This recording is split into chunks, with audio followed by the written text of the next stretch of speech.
I see you guys down there. I see you, Joe Schmo. I don't know if you were hearing me before. Oh, there we are. We're back. Yeah, I see you. You're saying I'm on Caribbean time, and you're kind of right, except that I had problems, again, connecting to Rumble. That's the one thing. I really wish Rumble had that kind of direct fucking connection from StreamYards, but you have to do it the RMTP way, and that's just too fucking complicated for me on a Saturday. But anyways, how's it going, everybody? Hi, Donald and Joe, and I thought I saw someone else in here, but maybe I'm just blind. I'm excited because I love conspiracy theories. And this is something I've been looking at. Well, I kind of went down. It started with the whole alien thing, right? And if you guys caught our space, and then I uploaded it later with Strange Brew podcast. He loves conspiracy theories too. And I asked him about the alien thing because there was a Daily Mail article that came out. Again, Daily Mail, right? Whatever. You can believe what you want with them.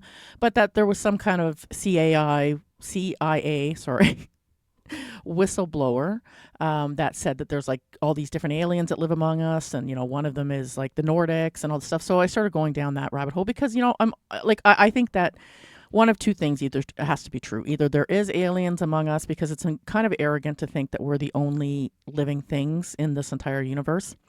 But then I started getting more on the theory that the whole thing is just a simulation. Like it's just like a game of Sims, because when you think about some of the things that, happen in your life, if you're somebody that's had a lot of bad things happen or even good things, you're like, I could just see being that player of that thing and just seeing, let's see how she can handle this. Let's see what happens when I, give him, terminal illness or something. I don't know. This was just, I'm just thinking that. And so I started, watching YouTube videos, reading some papers and stuff like that. I know that stupid fucking idiot astrophysicist Neil deGrasse Tyson or whatever says that. Elon Musk even says it, right? He even says that he believes it's like a 1 in a million chance that we're living in base reality. And yeah, he's an idiot too sometimes, but I would believe that guy. He's pretty fucking smart, if you ask me. Anyways, and his Starlink works well, apparently. But in order to, so I grabbed a bunch of stuff. I grabbed some videos kind of going through it, and I'm going to, talk as we go along. But I just wanted to kind of talk about what the whole thing is. It's actually called the simulation theory or the simulation hypothesis argument. And it basically proposes that what we experience in our life, we feel that is reality, right? I guess unless you're a schizophrenic or something. But you feel like you're living in your base reality, right? That's, why wouldn't you think that way? And that our physical bodies, consciousness, the universe is actually a highly advanced computer simulation. Instead of just being, reality, right? So it's kind of like the theory goes that it's kind of like a hyper realistic video game or virtual reality run. And, there's been a lot of movies, right? Like, well, if you're old like me, you'll probably remember, although they probably remade it. The Running Man was one. And again, based on a book. Philip K. Dick wrote a lot of different books. The Man in the High Castle, which I never ended up reviewing with everybody, which I really should. Again, sorry, I kind of dropped the ball on that one.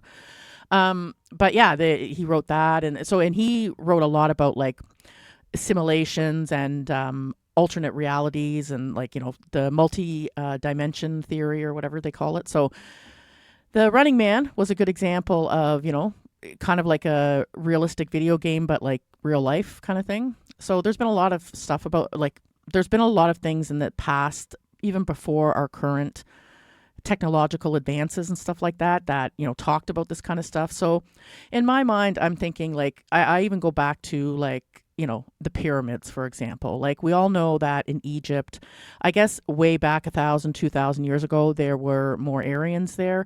But like based on what the people in Egypt can do now, like, in Africa in general, how the fuck did they build those pyramids? So my whole thing is either there was an alien civilization and they did that kind of shit, or maybe it's just a fucking whole simulation, the way I say simulation, and somebody's just playing us as characters, and we're kind of like AI. We just kind of adapt our lives as we go along based on the actions we take. Kind of like choose your own adventure book. One stone, one stone at a time. Yeah. So the guy really that made it go mainstream, he was a philosopher. His name was Nick Bostrom's, and that's what we're gonna watch first.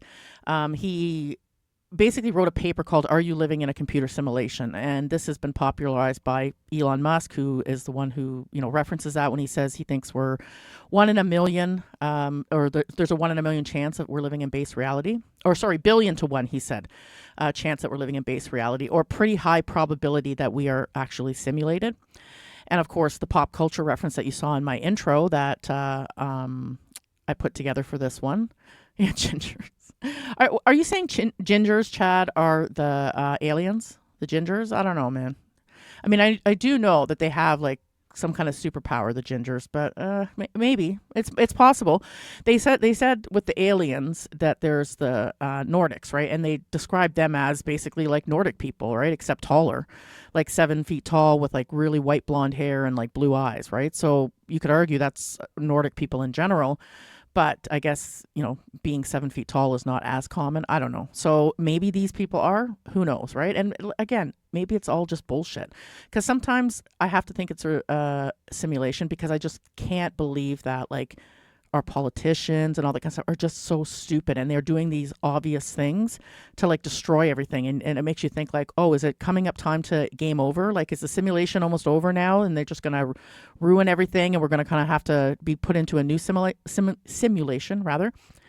And this is kind of an aside. Yeah, yeah, Donald Duck.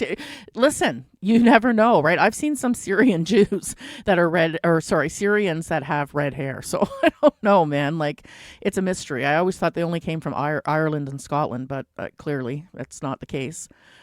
But I've talked about the fact that, like, I think when people go missing, like these missing 411 cases, that there's like some sort of like Wrinkle in Time, which is also another book. If you're old, you might have read when you were a kid.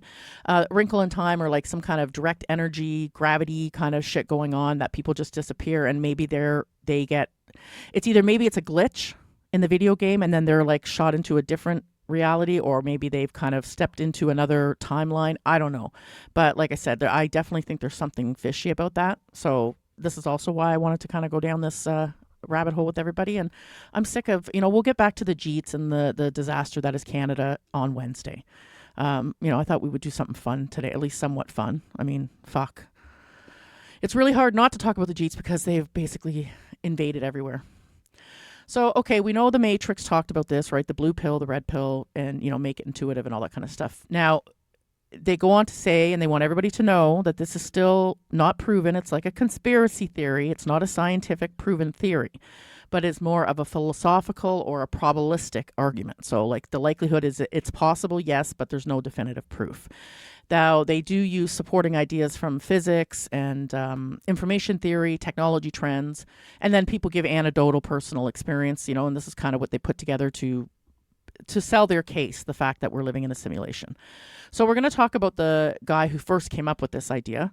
His name was, she wasn't. You're right. Cleopatra wasn't. I guess there was some people, was it from the Middle East, or they were from the further north, like Aryans in Egypt at first? I don't know that whole history around there, so I wouldn't be the good person to tell you. So this Bostrom guy, it's called the trilemma, the argument, and it's basically the philosophical core. So he goes on to say it's a trilemma, which means there's three different things. A dilemma, except it's not two, it's three. A trilemma. And that one of these three propositions must be true. And like I said, we're going to watch, did I get that? I'm pretty sure I grabbed his video, the guy. Here it is. Yeah, it's the simulation theory. He says basically that either, number one, almost all human level civilizations go extinct before reaching a post-human stage. So that would be considered, I guess, technological maturity with vast computing power. So they were basically saying that you'd need planet-sized computers, right? Or you would go extinct. The second thing is post-human civilizations are extremely unlikely to run large numbers of ancestor simulations, which is a detailed simulation of their evolutionary history or variation with conscious simulated beings. I'm reading the definition here. And then the third thing is that we are almost, if neither one of those two things are true, then three would be we are almost certainly living in a computer simulation. So we're going to listen to what his simulation argument is. Like I said, I have it here. It's a short video because he can probably explain it better than me. And where are we? So it's called the simulation hypothesis, explained by Nick Bostrom, who is the guy that came up with this whole, we're living in a simulation. I like the freedom I feel outside the limitations of the real world. But computers are also mirrors, reflecting back who and what we are in the choices we make, the worlds we build. Imagine a world where the line between reality and digital world blurs, where the images and videos you see are so lifelike, you can't tell if they're real or generated by artificial intelligence. This is not a distant future. It's happening right now. This person looks real, doesn't she? But she's completely computer generated. Speaking of computer generated, did you see my little chibi icon there? I mean, I wish I looked that cute. I don't really look that cute, but it's got the hair, the glasses, and pretty much the clothing, right? But yeah, that's AI generated too. That's a computer postie. In today's rapidly evolving technological landscape, innovations that would have seemed like science fiction just a decade ago are becoming a reality. Over 20 years ago, I first played the character Thomas Anderson in the Matrix trilogy. This blurring of the digital and real worlds extends far beyond static images and videos. Picture yourself immersed in a hyper-realistic virtual reality game, or even an entire simulated world so detailed that it becomes nearly indistinguishable from our own. That's what AI, I have to say, is wild as fuck. I have, yeah, thanks, Joe. That was really nice. Yeah, my hands are fucked up, I guess. I totally forgot my fucking train of thought, but anyways, it'll come back to me. As we approach a future where technology and AI transform... Oh, that's what I'm saying. The AI stuff. It's insane. Like, I don't know if you probably follow Truth Nuke. He's on Rumble too, and he puts his videos out on X. That's like the stuff that AI can do, I guess, if you have the right prompts. Fucking wild, man. And I know there's something, I don't know if, yeah, this is it. This is a movie, Ready Player One, but there's some kind of game, I think, that Keanu Reeves and that was in it. Maybe it's one of the new Matrix games. And I was looking at some of the footage, and that is like insane. Like, it looks like you're watching the fucking movie. Now, again, I have to wear glasses, so maybe I don't have eagle eyes or anything, but it's pretty impressive. From our world, a profound question arises. What if our reality itself is a simulation? The simulation hypothesis proposes that the reality we know might be an artificial simulation, similar to a highly advanced video game or computer program. Imagine if our universe was created by a superior civilization running on a powerful computer. While this idea has gained prominence in recent years, it has roots in ancient philosophical questions about the nature of reality.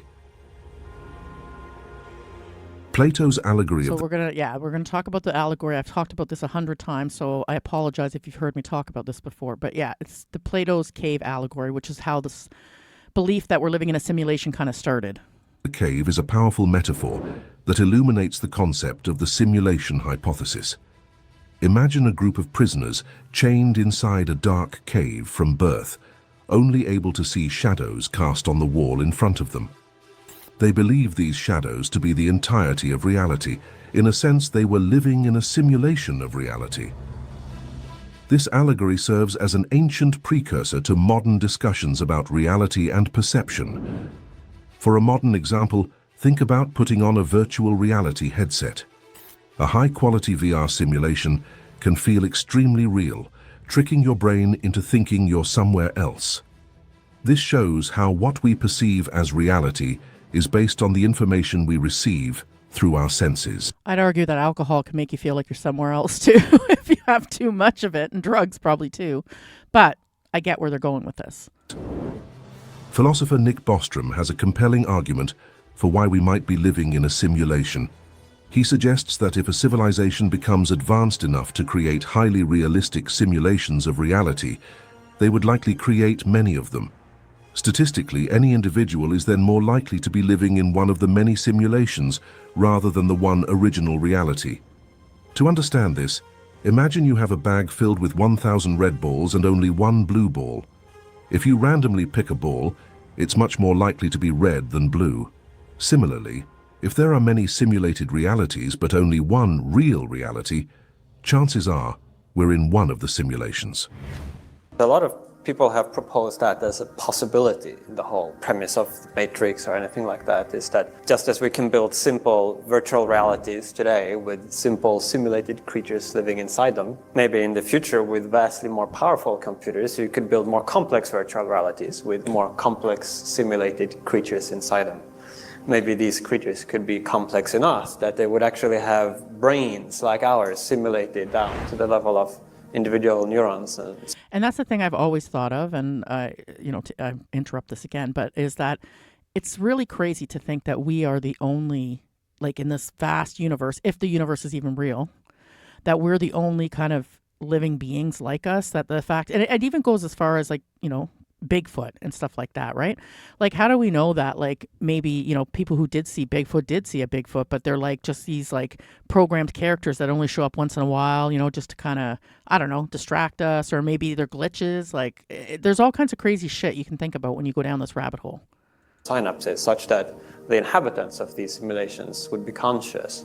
But what the simulation argument adds to that is that instead of just stopping at the question of how could you ever prove with certainty that we're not in a simulation ourselves, the simulation argument tries to establish a constraint about what we can believe, and it tries to show that one of three possibilities is true, although it doesn't tell us which one of them it is. Now, in a sense, this sounds more radical even perhaps than some of the multiverse theories. In another sense, it's less, because it doesn't presuppose any unknown physics.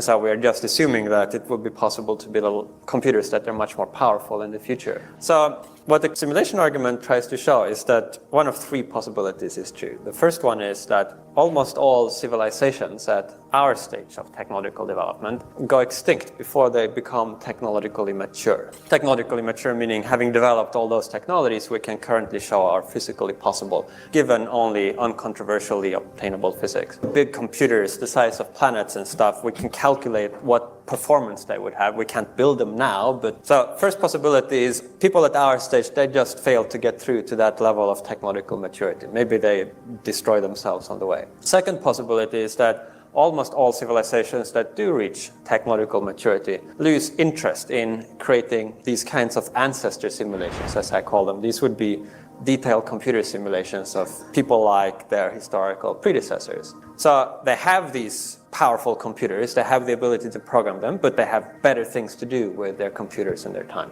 And the third possibility is that we are almost certainly living in a computer simulation. And the argument, in its full version, it requires some probability theory, but the gist of it can be grasped quite simply and intuitively. So if you imagine that the first two possibilities do not obtain, that means some non-negligible fraction of civilizations at our stage do reach technological maturity, and some non-negligible fraction of those are interested in creating these ancestor simulations. They devote some non-trivial fraction of the resources to this end. You can then show that there would be many, many more ancestor simulations than there would be original courses of history. Because if you calculate the computing power that a technologically mature civilization would have, and the computing power that would be required to simulate all human brains, it turns out that the latter quantity is a tiny, tiny fraction of the former. So, in other words, by devoting a tiny fraction of their computational resources to this end, they could create astronomical numbers. If we are in a simulation, how would we know? Critics argue that the absence of concrete, verifiable evidence renders the hypothesis unfalsifiable and outside the scope of scientific inquiry. And this part, when I listened to this part, it made me think of the movie, again, I always relate things to movies or books, The Truman Show. And I know The Truman Show was more like a reality show kind of thing. He was like contained in some kind of fucking dome that made him look like it. But I think about it in those terms that once he started to realize that it was, it was like he was in a show, it was in a fake reality or whatever, things started, like they had to start making changes and allowances for it. And I'm wondering if that's what's happening now. The fact that more and more people are questioning are we in reality? Like, or do we live in a reality? Are we in a simulation? That's why they're kind of moving toward the simulation's going to end soon. They're going to have to restart because we're getting too smart. We're getting too wise to the simulation. So they're going to, whatever it is, where all of a sudden, whether it's going to be a massive world war or famine or whatever they're going to do, they're going to kind of like, end the simulation and start again.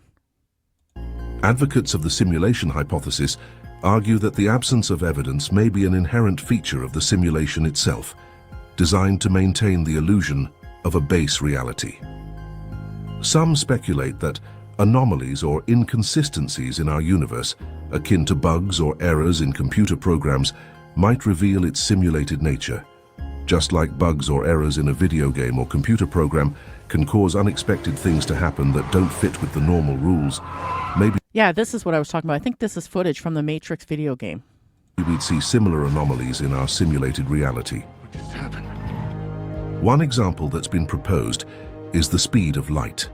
In our universe, nothing can travel faster than light. This could be seen as a kind of speed limit that was set on the simulation, similar to how a video game might limit how fast characters can move due to the processing power of the gaming console or computer. The immense volume of information processed by the universe every second, from the interactions of quantum particles to the vast movements of galaxies, is profoundly vast. This remarkable observation leads to a thought-provoking suggestion. Could the universe itself be akin to a grand cosmic computer simulation? Skeptics of the simulation hypothesis might argue that this immense complexity and physicality of the universe present insurmountable challenges for any conceivable simulation, questioning whether even the most advanced civilizations could muster the computational resources to create a simulation. Yet, if we were to discover that we are indeed living in a simulation, it would fundamentally reshape our understanding of the nature of reality, consciousness, and free will. I don't know why they would think that it would be too hard for a civilization to create this kind of a simulation, because look at what they're doing now. They're doing AI now. They're like, okay, it's a base level, but these games that it's like the Sims game or whatever, like that's all just on a micro scale. So like if computing just grows and grows, right? So if they were far more technologically advanced, of course they could create something like this. So I don't know why they question it. Again, I think it's that arrogance that people think that human beings are the only living, or I guess people of this intelligence in the entire universe, which is crazy. This discovery would suggest that consciousness can arise from sufficiently complex information processing, regardless of whether the substrate is biological, like our brains, or digital, like a computer simulation. I would like to introduce you to my present and the rest of the world's future. I call it STEM. Some people think that some of these things are sort of science fiction-y, far out there, crazy. But I like to say, okay, let's look at the modern human condition. If we think about it, we're actually recently arrived guests on this planet. Think about if the world Earth was created 1 year ago. The human species then would be 10 minutes old. The industrial era started 2 seconds ago. There have only been 250,000 generations since our last common ancestor, and we know that complicated mechanisms take a long time to evolve. So a bunch of relatively minor changes take us from broken off tree branches to intercontinental ballistic missiles. So this then seems pretty obvious that everything we've achieved, pretty much, and everything we care about depends crucially on some relatively minor changes that made the human mind. And the corollary, of course, is that any further changes that could significantly change the substrate of thinking could have potentially enormous consequences.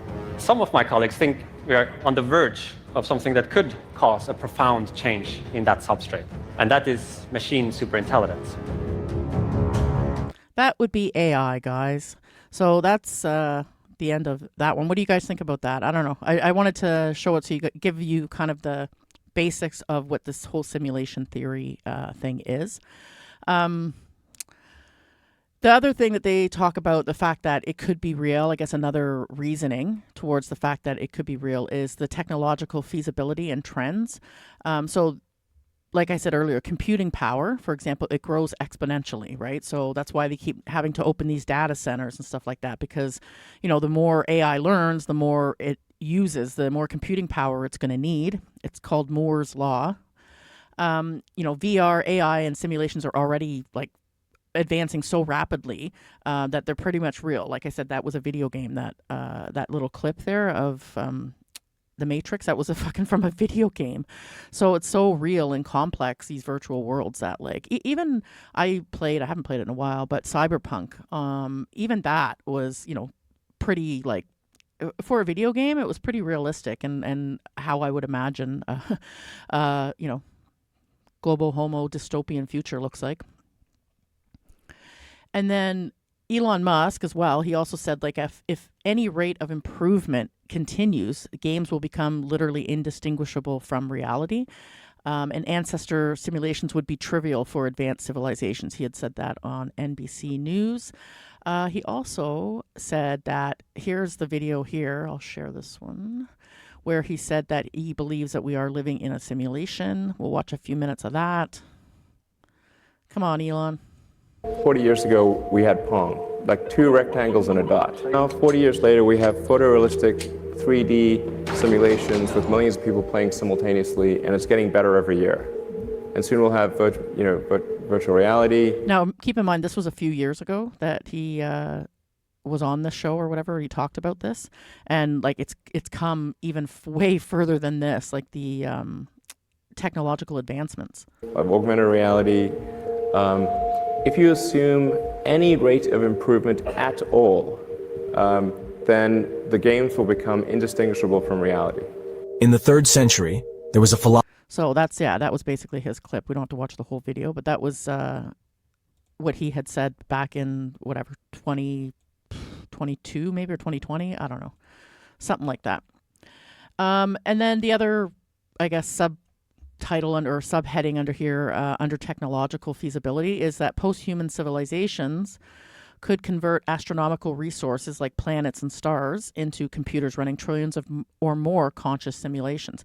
And I think about this as well, because like even when you look at how they're harnessing the power of negative gravity, like that was one example, how they became to use like nuclear power and fission and all this kind of stuff, right? Like, to me, this is stuff that they're harnessing the resources of the natural environment around us to like double, triple, quadruple the power of something.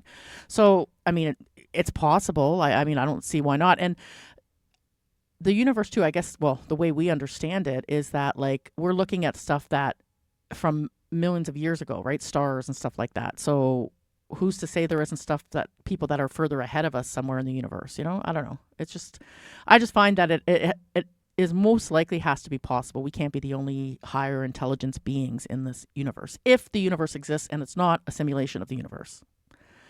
But like they said at the end of that one video, the simulated beings like us, if we were in a sim, we wouldn't even know that we're being simulated, right? Until people start thinking, right? And this is, why, like in the Truman Show, they kind of had to make all these, abort mission kind of thing, right? Because he started realizing that it wasn't even fucking real.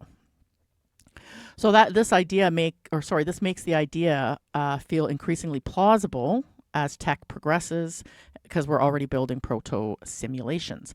Now, some of the factual things, because I asked, like I looked at both. I looked at the different factual arguments and the anecdotal arguments, right? So some of the scientific ones, I guess, that can be scientifically measured is the discrete pixelated reality at fundamental scales. So what it says here is that the universe has minimum units. It's called the Planck length. It's like 10 to the power of 35 meters.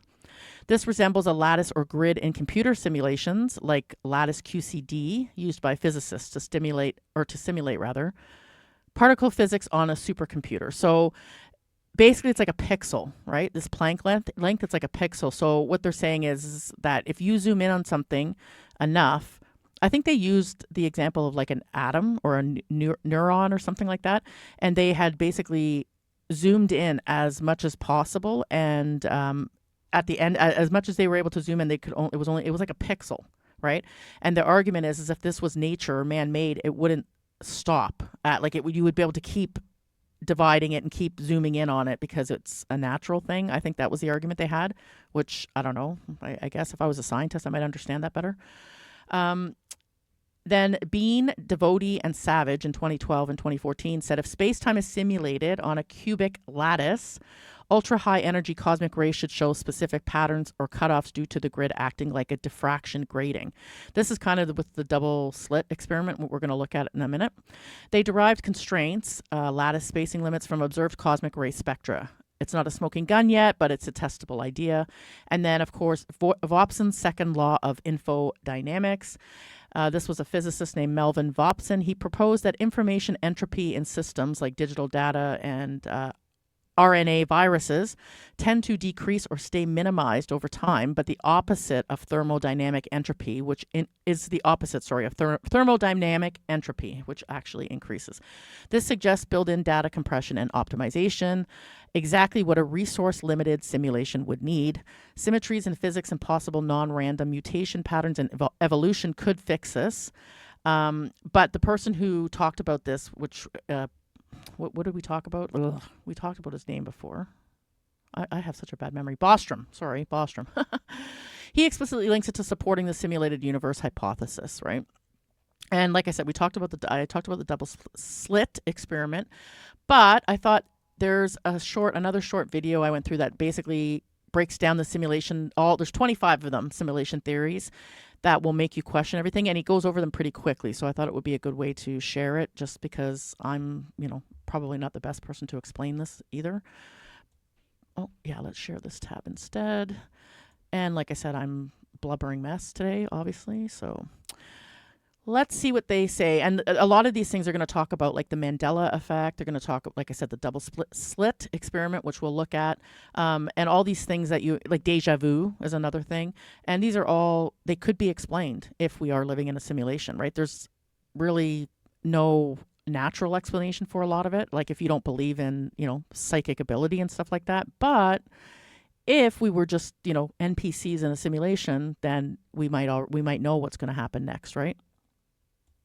25. Or it could be a glitch. Elon Musk thinks there's a 1 in billions chance we're in base reality. So we talked about that already. In 2016, Elon Musk dropped a bombshell at a tech conference. When asked about simulation theory, he said the odds we're not living in a simulation are probably 1 in billions. His logic? Look at video games. We went from Pong to photorealistic virtual reality in about 50 years. Give it another 10,000, and simulated worlds will be completely indistinguishable from the real thing. And here's the kicker. If creating perfect simulations is possible, then statistically, it's probably already happened. Now, Musk isn't a physicist or a philosopher. He's a tech CEO riffing on an idea. But when the richest man on the planet casually suggests we might all be NPCs in someone else's game, people tend to pay attention. 24. The math behind it is genuinely convincing. Now, this is very interesting. This had me, okay, because again, I'm a very pattern-oriented person. And when you hear this about the law of like how it always is the golden rule or something, the golden number, it's wild. Philosopher Nick Bostrom formalized the simulation argument in 2003, and his logic is deceptively simple. If it's possible to create realistic simulations of conscious beings, and civilization doesn't destroy themselves first, then simulated beings will vastly outnumber real ones. Run the numbers. Even if only 1 in a million civilizations creates simulations, and each simulation contains millions of beings, the simulated population quickly dwarfs the original by trillions to 1. If you were randomly assigned to be any conscious being in such a universe, you'd almost certainly be simulated. 23. Physicists have found glitches in reality. We're going to go over this too. We're going to listen to this part, and then I'm going to flip to a video that shows some actual real examples of glitches in the reality that were caught on camera. It's fucking cool. The universe appears to operate on mathematical principles that look suspiciously like computer code. Physicist James Gates discovered what appear to be error-correcting codes, the same type used in computer systems, embedded in the equations of string theory. These codes, called Endinkras, shouldn't be there if the universe is purely natural. Gates himself has said that finding them, quote, very closely related to what's inside the browser on your computer was deeply disturbing. Okay, so let's go look at some. These are the paradoxes I got. Yeah, here it is. Dark side, some glitches in the Matrix. There's some different clips that they put a compilation together of some glitches in the Matrix. So let's see. It was an aquarium scene. What's going on? A woman recorded this bizarre phenomena while she was visiting the town's aquarium. No one, nor two, but all the fish in the tank were frozen. That would fucking freak me out. It's like they're suspended in gel. Like, that's what I would think. I would be like, okay, is this a fake setup? Like, is this a fake exhibit? You know what I mean? Like, that they had to do? Because that, like, I don't even know what I would do. I'd probably think I was fucking stoned. Not even a single movement was what triggered everyone. For those of you who might say they were in a deep sleep, watch how none of them moved when the girl tapped the glass. No, that's... Why are they standing still? Are fish real? What is going on? Mysterious glow. That's fucking crazy. There's no way that's like all those fish, unless they were, even if they were all like electrocuted or something, wouldn't they be like upside down or something? Like, I don't know, man. I believe that shit. I bet you that was a glitch. Glowing light.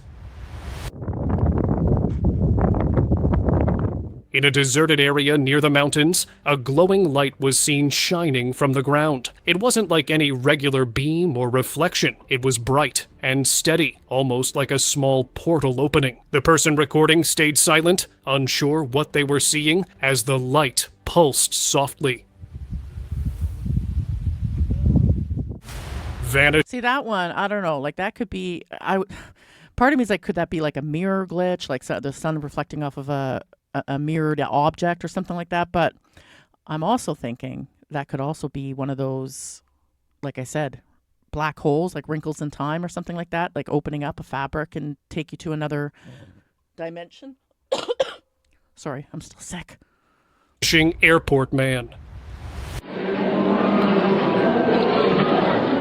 At an airport security checkpoint, everything seemed normal until one man suddenly vanished right in front of the scanners. The people nearby froze, staring at the spot where he had been standing just seconds earlier. The security footage showed no sign of him walking away. That's okay. What do you think about that? Do you guys think that's like a fucking edit? Like a video edit? This is what I'm saying. This is where I'm getting on the whole thing about people going missing. I'm legit think this shit happens. Simply disappeared. Frozen chickens glitch. Hi, babies. Oh, good. A woman filmed something truly strange inside her chicken coop. Her chickens were moving around normally when all of a sudden they froze mid-step. None of them moved or even blinked, like time had stopped. That's when the Matrix is running on reverse, or what do you call it? Reserve memory. It's taking a bit to buffer. For a moment, she kept recording in disbelief, trying to figure out what just happened. The video spread fast, leaving people questioning if it was instinct or a real glitch in reality. Why are they all not moving? Train doppelganger glitch. A girl playfully kicked her friend's shoe off the train and started recording, laughing as the doors began to close. But the fun quickly turned eerie. On the left side of the shot, she saw herself, completely still, wearing the same outfit, standing outside the train. The strange reflection left her speechless, unsure how she could be in two places at once. Glass. I honestly don't know. If any of this stuff happened to me, I would probably sign myself into the nut house. Because, or I would, like I said, assume I would have been slipped some kind of hallucinogenic, because that is fucking wild. And this also could probably explain, you know, people who see ghosts and stuff like that, or aliens, for example, and like how nobody else believes them, but like they will literally fucking go to their grave believing that. It's little glitches in the Matrix. Glitch. A man was walking past a shop when a white drawing on its glass door caught her attention. It looked like paint brushed neatly across the surface, but as he got closer, the illusion broke. There was no glass door at all, and just when he stepped inside, it looked like he entered another dimension. Hovering. I don't know if you guys ever heard of there was a story, and it's been going around, about this guy who, maybe it was from Reddit, I don't know, but he was shopping with his wife, and he walked into a bookstore or something like that, and like as he walked in, it was like everything had changed. It was like the bookstore, what it would have looked like in the 1800s or something, and then he came back out, and like the street was like, again, the city or the town looked like it would have back in like the 19th century or something like that. It's fucking crazy shit. Falcon glitch. This unbelievable clip shows a falcon mid-flight, but it's not moving forward at all. The bird hovers perfectly still in the air, gently flapping its wings as if caught by an invisible force. Everything in the background was moving, proving the video isn't paused nor edited. But I wonder if it was like a little wind thing, because it looks like that's like, is that a highway near there? Or racetrack or something? I wonder if it was like one of those little, some things I think could be explained. What was it? If you made it this far, you better comment down and let me know your opinion on this. Shadowed Professor Glitch. A student recorded his professor's weird shadow. Through the glass panels, the figure looked faint, almost like a shadow instead of a person. When he looked without the glass in between, he looked normal. The moment was so strange that it made him question what he had just seen. Well, was it simply a trick of the glass, or did reality slip? Walking on water. All right, here we go. A fisherman out in the open sea captured something that didn't seem real. As he filmed the calm water, a man could be seen walking straight across the surface, completely dry and balanced. Oh my God, Jesus has risen. He's coming back. Figure moved naturally, step by step, without sinking even a little. The fisherman kept recording in disbelief, unsure if he was witnessing an illusion, a trick of light, or an actual glitch in reality unfolding before his eyes. Okay, but did he ask the guy? Did he go, like, I'd want to know answers, man. Give me answers. I'd go up to the guy and say, bro, are you walking on water? What's going on here? Like, he just filmed it and just like, whatever. Like, fuck, man, I want the details. Frozen streetwalker.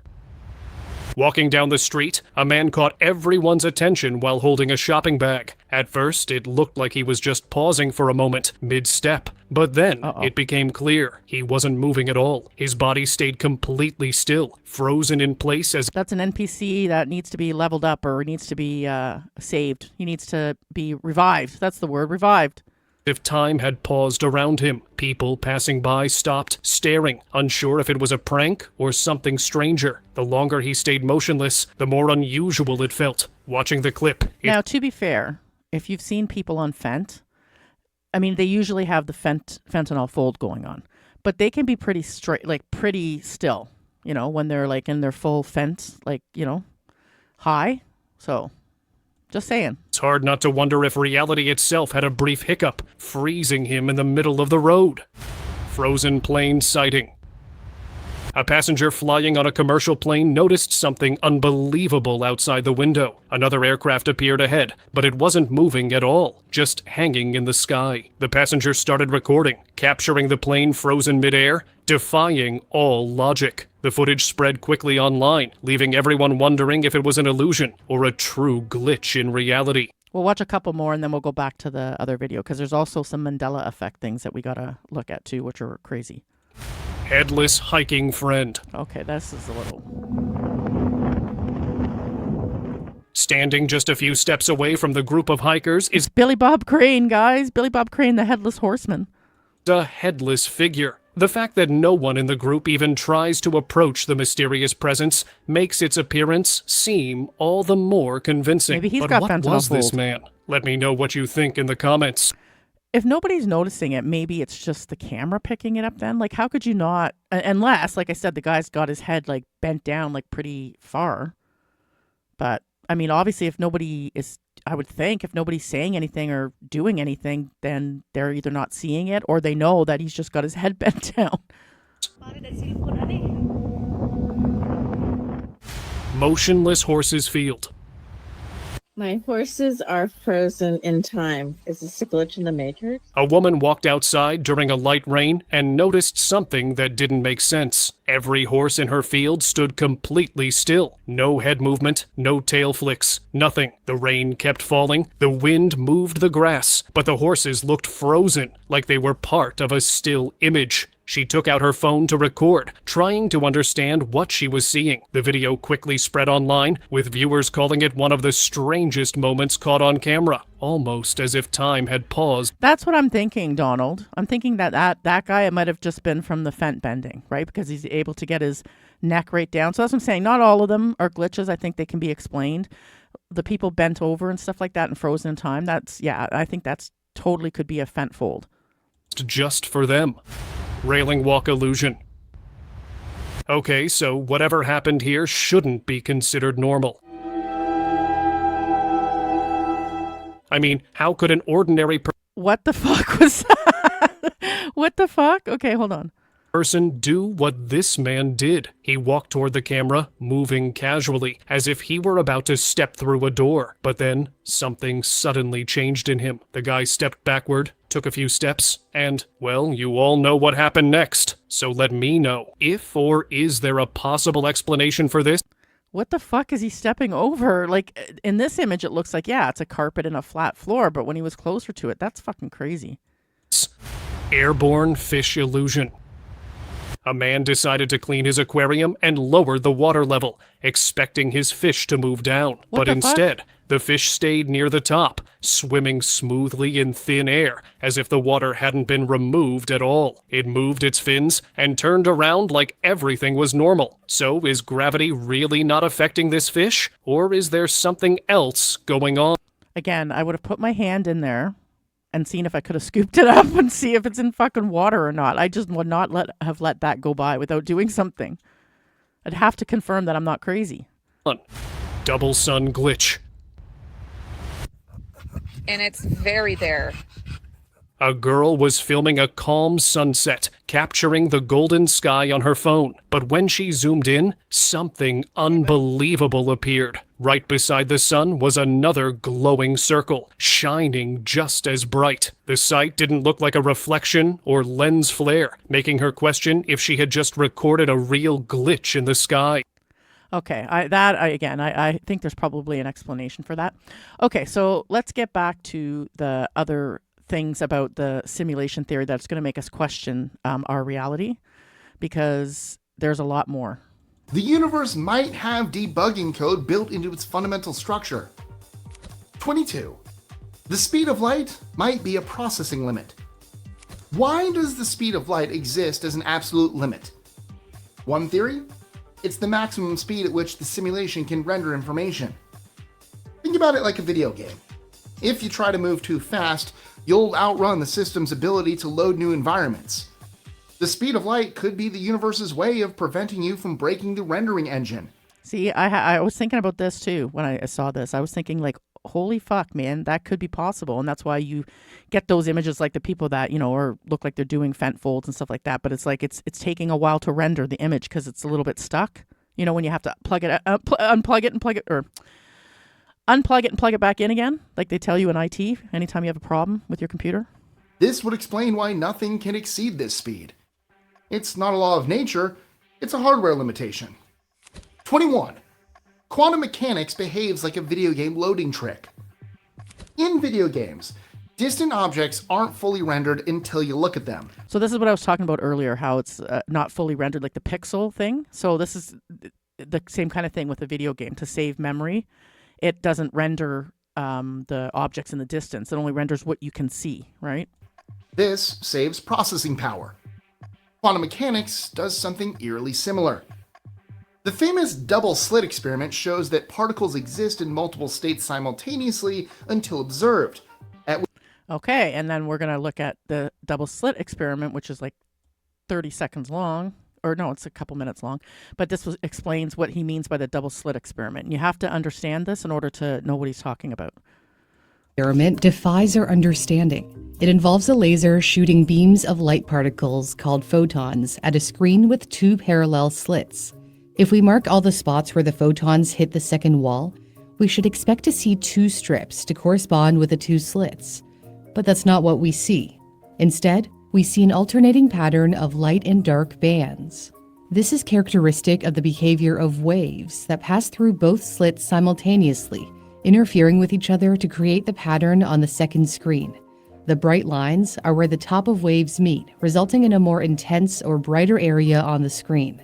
The darker bands are where the top of one wave meets the bottom of another, so they cancel each other out, resulting in a less intense or darker area on the screen. Here is a photo of a real interference pattern.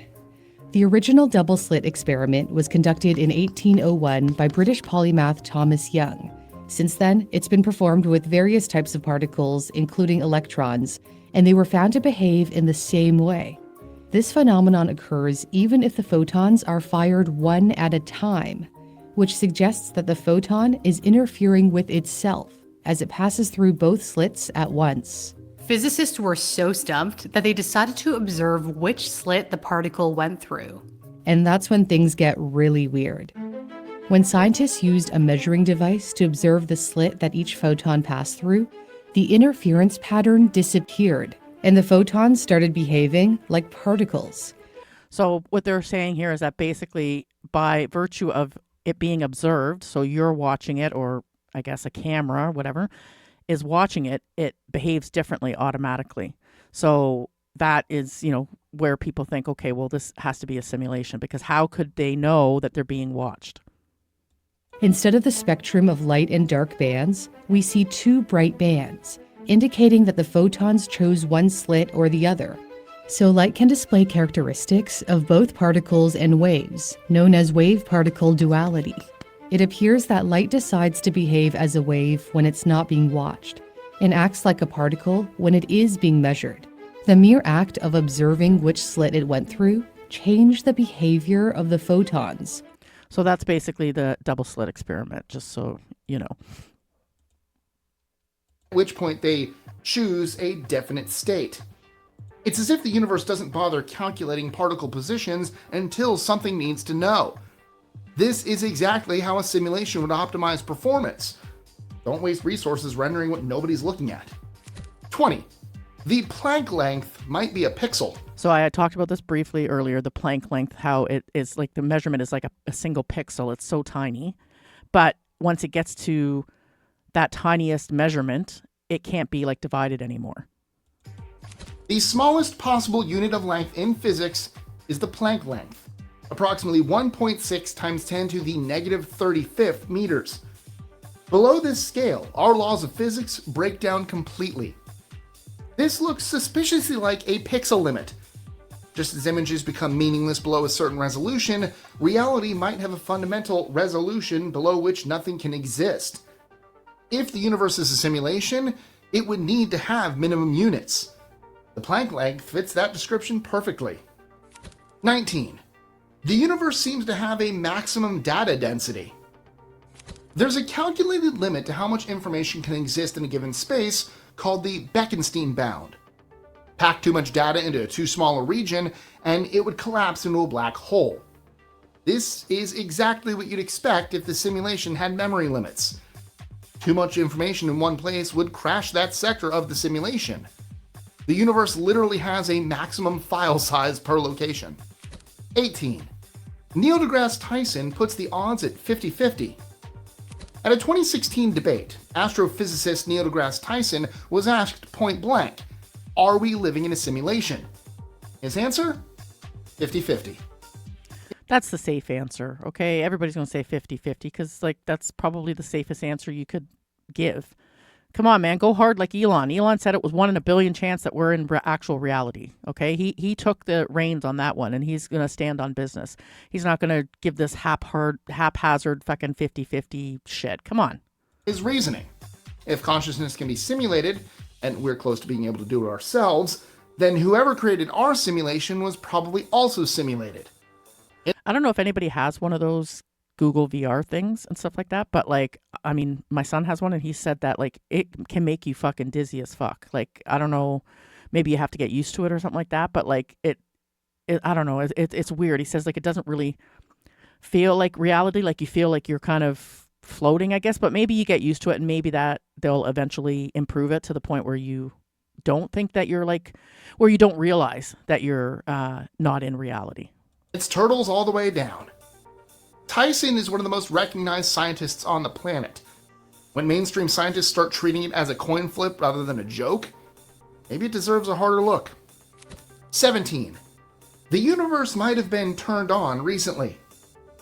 How would you know if the universe was created last Thursday with all your memories pre-installed? I have thoughts about that too, and that's why I said I think a lot of things, it ties into the whole Mandela effect, how people remember things differently. And not to, I don't want to sound like Justin Trudeau when he said, oh, she must have remembered things differently. No, I'm serious. Like, I think that certain people remember things, and it's because, you know, maybe their memory's corrupted or something, their installed memory. You couldn't. Everything would appear exactly as it does now. This philosophical nightmare, called last Thursdayism, becomes relevant to simulation theory. The simulation might have started at any point with a false history programmed in. Your childhood memories could be loading screen content. 16. Time dilation could be a processing optimization. Einstein's relativity tells us that time moves slower near massive objects and at high speeds. In simulation terms, this could be load balancing. Heavy gravitational fields require more calculations. Slowing time in those regions gives the system more time to process the increased complexity. It's the same trick your gaming computer uses when a scene gets too complex. It slows down the frame rate. What we call physics might just be resource management. 15. We're already building simulations of our own. We have video games with billions of NPCs making decisions, simulated economies, and AI characters that exhibit rudimentary consciousness markers. We're getting better at this exponentially. Within decades, we might create simulations where the characters believe they're real. And if we can do it, someone else probably did it before us. That's what I'm saying. Like, a lot of books that were written, even the movie Demolition Man was based on a book, and I don't know if it might have been written by Philip K. Dick, but it was called something else. But a lot of these things that have like these futurist technologies and stuff like that in it, like, I don't know, I always have like, how could people imagine something like that unless it was something that, you know, either it was something that we think was created back then, but it really was, you know, in our mind, it was installed that way. I don't know, but like, I find it fascinating that people in like the early 20th century to mid 20th century was writing about these kind of futuristic things, and they're like now coming true. The fact that we're so close to creating simulated consciousness suggests it's been done countless times already. We might just be someone else's beta test. 14. Consciousness is still totally unexplained. I just about this too. I just watched a video or whatever. I don't know what. I guess it's a podcast of a neuroscientist or a neurosurgeon, and he totally agrees that consciousness is not held within the brain. And there's various different reasons why he thinks that, but it had to do with some experiments and stuff like that they've done on brains and stuff like that. But like, basically his theory on that is that no matter how much brain damage you suffer, you will always have consciousness and reason. So like, it's not, they believe it does not located in the brain. So I don't know, that could go to another further thing, like maybe it's your soul or something. But again, if we were living in a simulation, that could also make sense. Despite all our science, we have no idea how physical matter creates conscious experience. This is called the hard problem of consciousness, and it remains unsolved. One explanation? Consciousness doesn't emerge from matter at all. In a simulation, consciousness could be directly programmed, explaining why it seems so disconnected from physical processes. Your experience of being aware might be a software feature, not a hardware emergent property. 13. Would explain. Some people didn't get a software upgrade and they're, you know, stupid. The universe has suspiciously perfect physical constants. The fundamental constants of physics, like the strength of gravity and the electromagnetic force, are fine-tuned to an almost impossible degree. This is what I was talking about, the numbers. Listen to this. It's all like everything basically adds up or calculates to this golden number. Change them slightly, and the universe couldn't support life or even matter. This is called the fine-tuning problem, and it's a major unsolved mystery in physics. But if the universe is a simulation, it makes sense. Someone set the parameters to create an interesting universe. The dials were turned precisely because someone turned them. 12. Random numbers don't really exist in computers. True randomness doesn't exist in computers. They use pseudo-random number generators that produce sequences that look random, but are actually deterministic. Here's the uncomfortable part. Quantum mechanics, which is supposed to be truly random, might not be.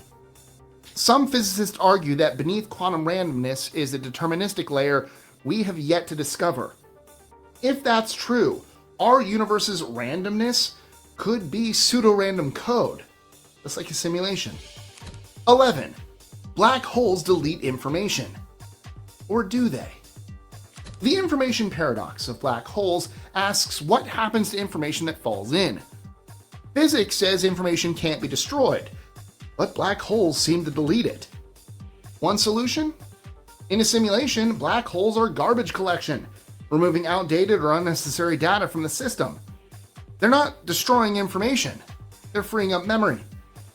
So the black hole could be like your computer cleanup tool, that when you, or your email thing where it goes through your emails and cleans up the memory and stuff like that to make room for it.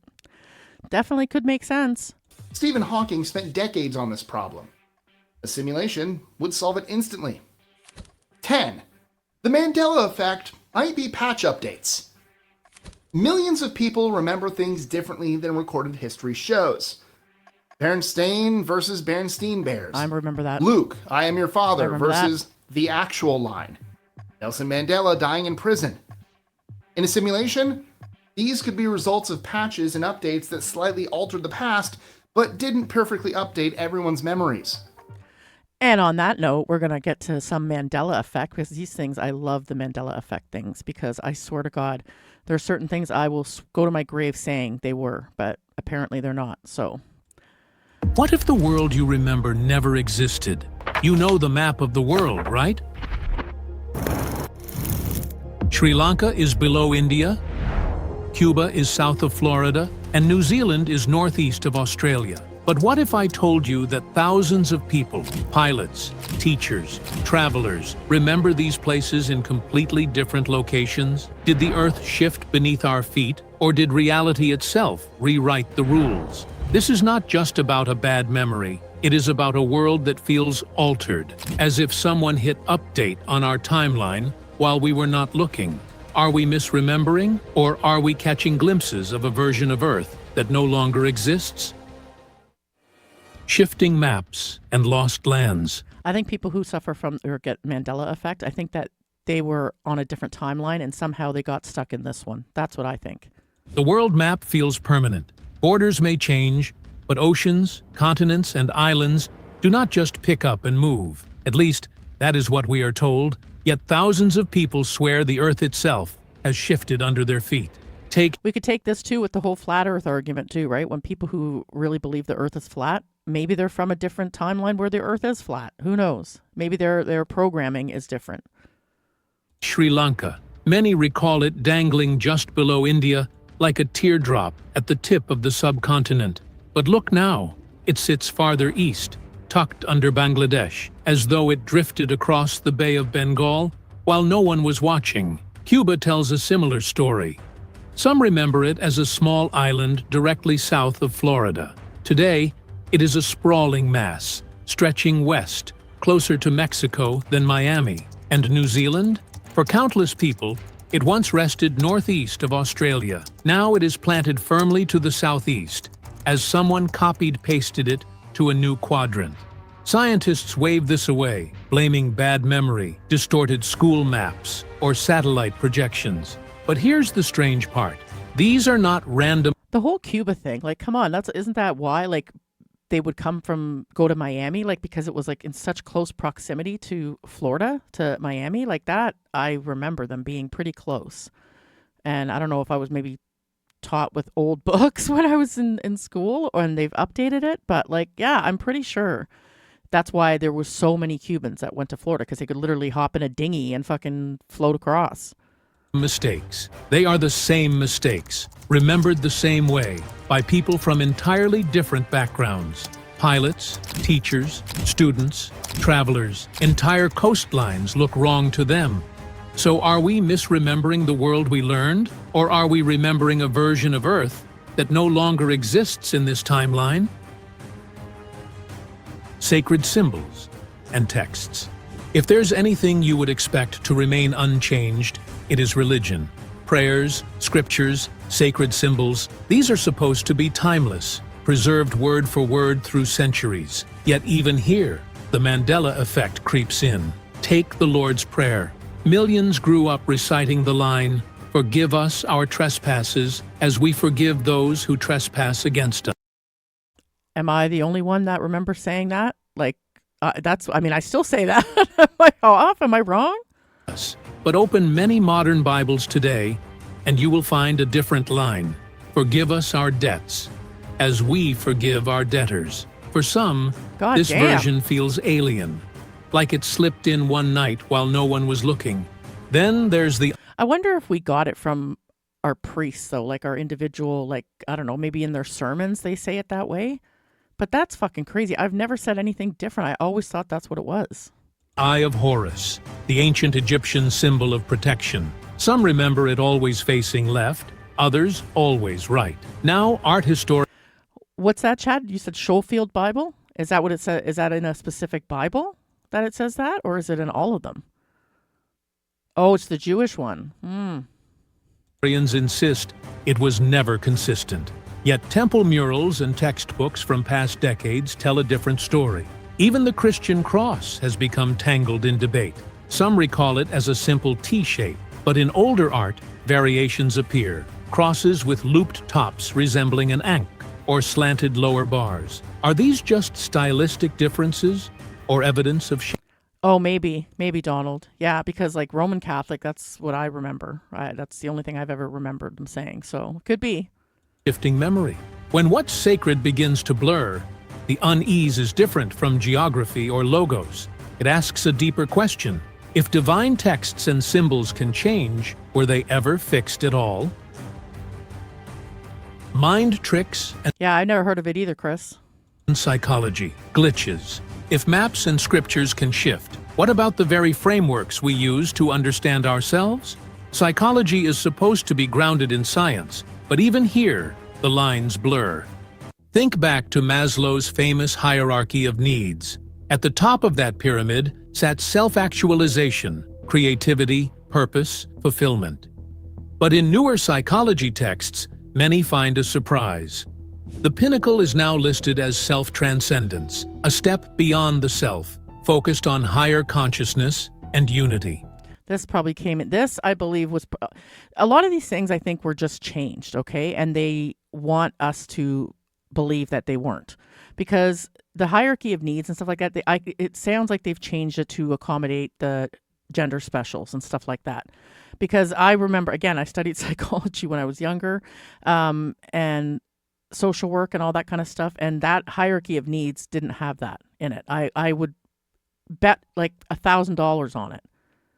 So I think that they're just kind of changing the books and kind of like in 1984, right? Where they rewrite everything and get rid of all the old stuff. Did Maslow quietly rewrite his own pyramid? Or did reality patch in an update when no one was looking? Or consider color theory? Thanks, Uncle Semite. I might actually go and check that out too, because I don't think I saw any of those videos. But that's a good tip. Generations of children were taught that mixing red and blue makes purple. Yet modern explanations of light and wavelengths challenge that simple truth, claiming red and blue do not really produce purple in pure physics. Even the old left brain versus right brain theory. Okay, again, I'm pretty sure if you mix red and purple or red and blue paint together, it makes purple. So I don't get what they're saying. Once drilled into classrooms has dissolved into myth. For decades, we labeled people as logical or creative. Yeah, I love this stuff, Uncle Semite. So yeah, I'm gonna check it out. Based on their hemispheres. Now, it is dismissed as oversimplified. Were we all just wrong for years? Or did psychology itself glitch, leaving us with textbooks from a timeline that no longer exists? I think, again, and I want to believe in this stuff, okay? I'm like the X-Files. I want to believe that we're in a simulation because it's interesting as fuck. But the book thing, I think that just some books got left behind. Like, they weren't able to get rid of all of them, and maybe that we're, remembering books that we had when we were kids, and they've kind of gotten rid of most of those, and now they've, got the new narrative in the new books. Because even in college, right, and university, I remember asking them, like, why do I have to buy, so like me and a classmate, I would take the course, this year, and then, my friend or whatever would have taken the course the year after. And she couldn't use my book. And I'm like, why? And, well, because the books change every year. Why the fuck do you need to change the book every year? I'm telling you that it's because they're rewriting shit. Global oddities and local memories. The Mandela effects are not just a Western phenomenon. Some of the strangest shifts come from outside the spotlight, tucked into local cultures where they are rarely discussed online. In India, for example, many people claim to remember the Taj Mahal with a golden dome. Not painted, not temporary. I remember that with it. Like, well, the pictures I've seen had a golden dome. But then again, now I'm thinking they build a lot of mosques like that. And maybe I was just seeing a mosque in the local neighborhood or Indian temple maybe or something. But I swear I can remember as a kid seeing pictures of the Taj Mahal and it was gold on the top. But then there might have been some Russian buildings too that looked like that, similar. Shining in the sun, immortalized on old postcards and family photographs. Yet search today, and it has always been white marble, without a trace of gold. In Brazil, entire communities recall a soda called Coca-Cola Laranja, orange Coke. People describe its label, the taste, and even the stores that sold it. But there's no official record, no advertising, no production. It is as if it were deleted from history. And in Japan, some remember their national flag differently. That's cool, Uncle Semite. Boy, you got a lot more energy than me. But that would be good to know, honestly, the changes, because they don't tell people. Even if they tell you, you have to use the updated one, they don't really tell you what they've updated. The iconic red circle, they say, wasn't always centered. For them, it sat slightly to the left, taught in classrooms as the official design. Now, every archive insists it was always in the middle. What's fascinating is not just the details, but how these memories are... Oh, I bet, Uncle Semite, your mom was an Irish Catholic. I bet it was a fun time. Regional. They cluster in certain places, almost like reality applying different patches in different parts of the world. If that is true, then the Mandela effect is not a glitch. It is a system. One updates itself quietly, culture by culture. Body changes and biology updates. What if the Mandela effect is not just out there in maps or monuments, but inside you, written into your very body? For many, that is where the unease becomes impossible to ignore. Take the kidneys. In school, most of us learned they sit low in the back, just above the hips. That is why a blow to the lower back was said to be dangerous. But today's anatomical charts place them much higher, tucked under the rib cage, far from where countless people were taught. But maybe with this, again, technology's come to the point where maybe they didn't know because they didn't have like ultrasound or whatever that could identify it. So now, and I wonder too if it's because people are like fucking fatter now. Maybe they've shifted. I don't know. But maybe now they were able to get a better picture of where they are exactly. So this might not be a Mandela thing. This could just be technology. Did our organs migrate, or did the textbooks quietly change? The skull has its own mystery. Modern models reveal ridges, and even small horn-like bumps at the back of the head, called external occipital protuberances. No, that's if you are a Satanist. They have supposedly always been there. Yet many insist mannequins and diagrams from childhood showed nothing of the sort. And then there's the mesentery. Long considered a mere connective tissue, it was suddenly classified as a full organ, essential and permanent. Medical journals say it has always been there, just overlooked. But to those who studied biology decades ago, it feels like a new download. Add to that octopuses with 3 hearts and 9 brains, and sharks with no bones at all. Yeah, what's that about? And it begins to feel less like science and more like biology updating while we sleep. Yeah, that I know, Chad, that some of them are more towards because that's the thing too. Like and it was probably just 10 years ago that I learned that probably when I took first aid, maybe, that the heart was actually in the center, or is it off to the side? I can't remember. I thought it was the opposite. And they say that. I think it's more towards the center. But you're right. Some people have it shifted depending, I guess, on their, physiognomy, I guess, or physiology. Flip-flop effects. Some Mandela... That's awesome. Trump has syphilis. I would not go... Maybe don't eat the Taco Bell. I don't know what to tell you. Pepto-Bismol. Effects do not just appear and stay. They flip. They shift one way, spark confusion, and then quietly reverse as if nothing happened. These are called flip-flop effects, and they are some of the strangest of all. Think about Tank Man, the lone figure who stood in front of tanks during the Tiananmen Square protests in 1989. The man was alone, the tank was not. It wasn't just a single tank he stopped, there were 18. Many people vividly recall seeing him crushed, run over on film in school documentaries. That could have been propaganda, much like the World War II propaganda that they, filled our schools with after World War II was over. Yet today, no such footage exists. In the official version, he walks away unharmed. Did history rewrite itself, or did Probably. reality roll back an edit we were not supposed to notice? Logos tell a similar story. Yeah, exactly, Uncle Semite. It's not a good way to prove your point. The Chick-fil-A brand has been remembered as Chick, Chick, and Chick, with some Yes. people swearing the spelling has shifted back and forth more than once. Even Fruit of the Loom's Okay, this one I remember. I don't know if you guys remember. I swear as a kid I remembered this cornucopia being in the logo. But they're now trying to tell us that it was never there. Come on now. I wish I had something from when I was a kid that was Fruit of the Loom, because it was literally on the tag. cornucopia has reportedly vanished, reappeared briefly on old packaging, then disappeared again. These are not just memory mistakes. They are glitches that corrected themselves, like reality hit undo, which raises a chilling thought. If the world can flip-flop, maybe we are not just remembering wrong. We are catching edits in progress.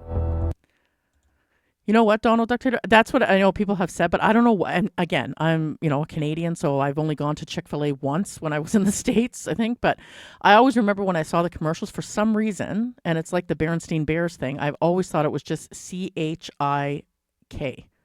But, again, I'm not an American, so I can't say, I've seen it change in real time. False memories or hidden patches. Whenever the Mandela effect comes up, skeptics... So it was always Chick? Okay, so yeah, now I don't feel crazy. I swear, I remember it just being CHIK. That was kind of the thing. It was supposed to look like a kid spelled it. That was like their whole shtick. Are quick with an answer. False memories.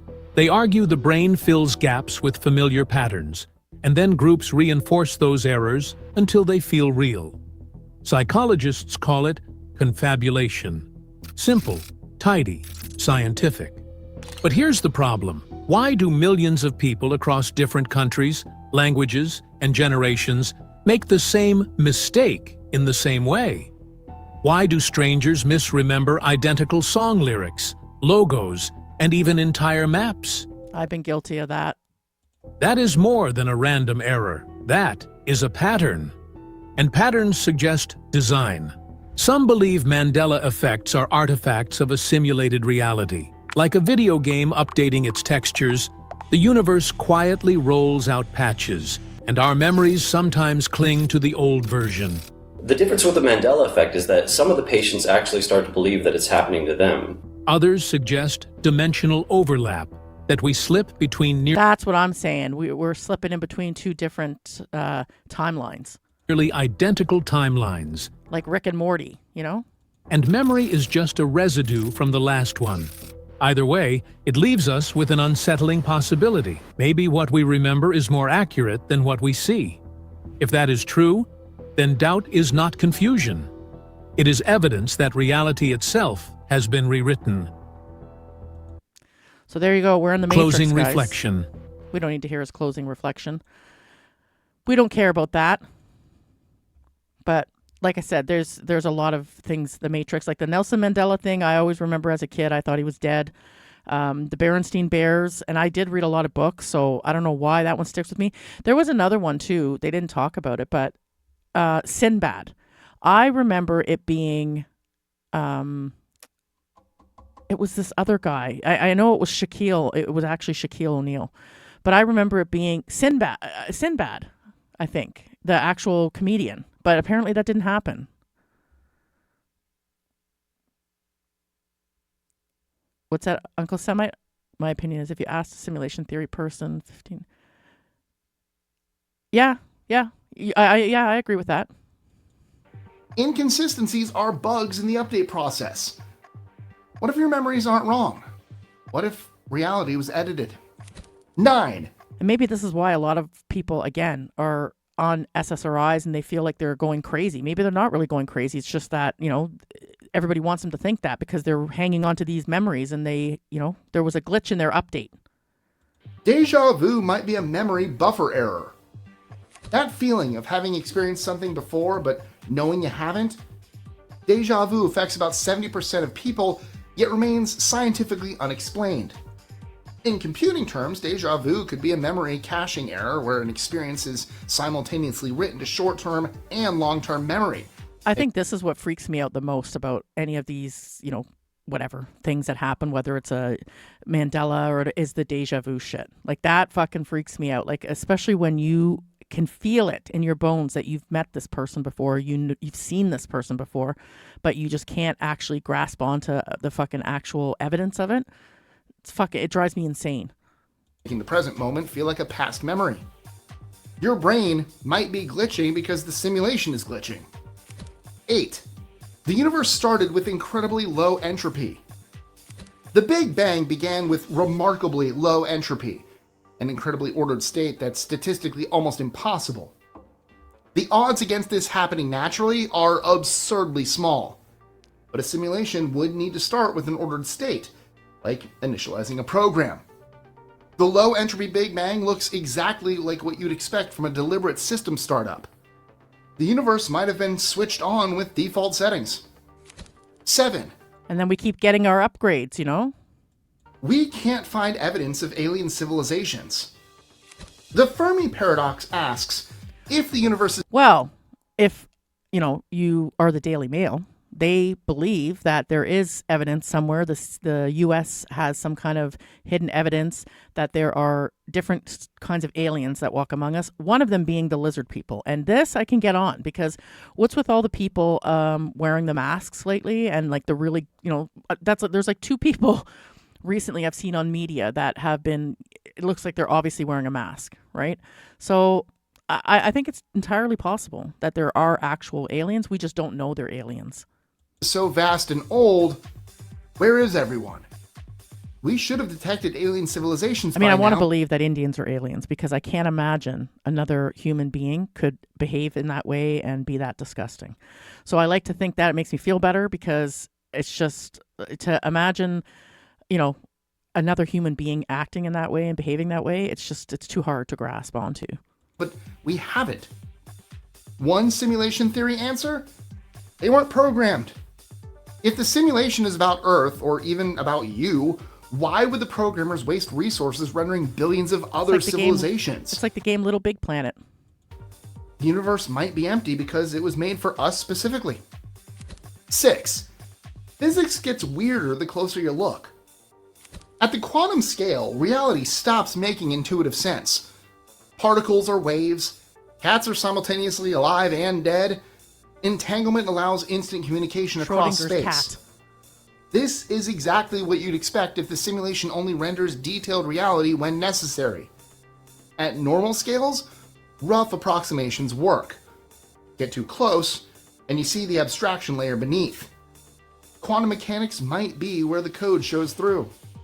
5. We might be NPCs, not players. Yes, there's clearly many, many NPCs more by the day. So again, this could be, some kind of upgrade in the Matrix or whatever like that. But I do think that, to be fair, if I'm an NPC, I'm probably one of the top level NPCs because, I am able to think critically, at least most of the time.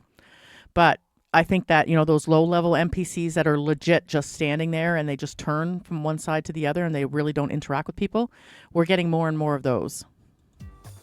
Here's a disturbing possibility. Even if we're in a simulation, we might not be the main characters. We could be background NPCs in someone else's story. The simulation might be running for one conscious being while the rest of us are sophisticated AI mimics. Every time I see people wearing one of these things, again, I don't know if you guys have seen the movie, but if you haven't, you should watch it, is Demolition Man. It has Sylvester Stallone and, Wesley Snipes before he, went to jail for tax evasion. It's like I want to say it's from the late 80s, the movie, maybe early 90s. And like they literally, this is how they have sex. They wear these things. And, Sylvester Stallone, the story is he came from, the 80s, I guess, or whatever, 80s or 90s. And they've gone, he's been cryogenically frozen and gets woken up 100 years later, I think it is. And like, they don't even touch each other. People don't touch each other anymore physically. It's all virtual reality, everything. And like their fancy restaurant is Taco Bell. It's all corporatized.